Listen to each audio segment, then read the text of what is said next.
अगर आप भी चाहते हैं कि आरसीएम म्यूजिक के वीडियो सबसे पहले आप तक पहुंचे, तो लाल बटन को दबा के चैनल को सब्सक्राइब जरूर करें और साथ में बेल आइकन को दबाना ना भूलें।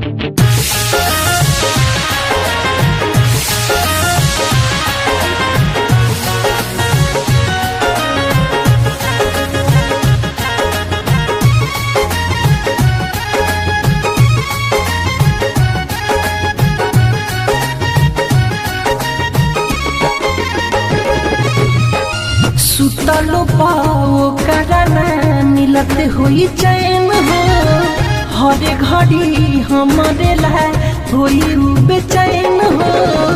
अखिया के कजारा धोवत हुई हो, अखिया के कजारा धोवत हुई हो। हमारा बिना एगो पगली रोवत हुई हो, हमारा बिना एगो पगली रोवत होई हो। हो सुतलो पाओ करना मिलत हुई चैन हो, हरे घड़ी हमारे ला होई बेचैन हो।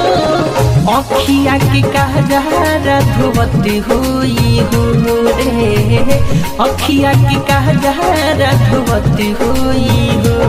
हमारा बिना एगो पगली रोवत होई हो, हमारा बिना एगो पगली रोवत होई हो।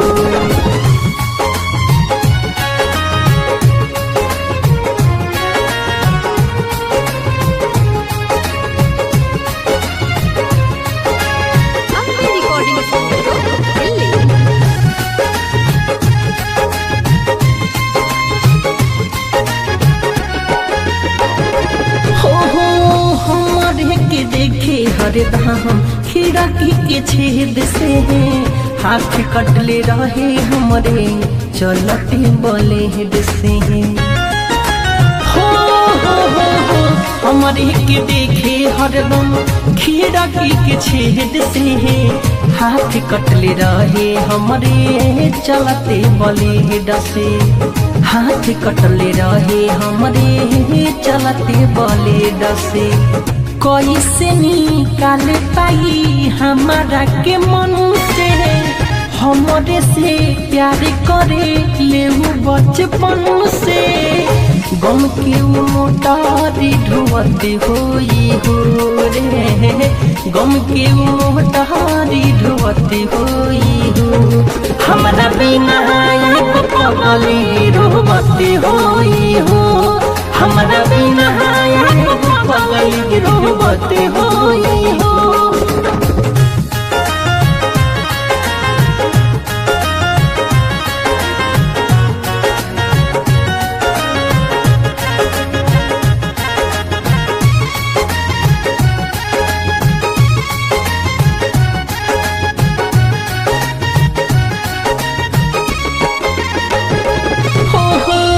हिचकियावत हुई खैला के बाद हो, निर्मल जोगिस के जब करत हुई याद हो।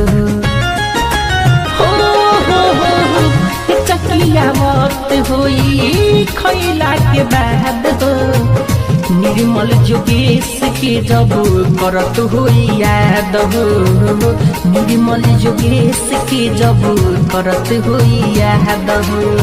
चले गई भले हमारा जिंदगी से निकाल के, भूले नहीं पाई अपना मिठू मार सहल के।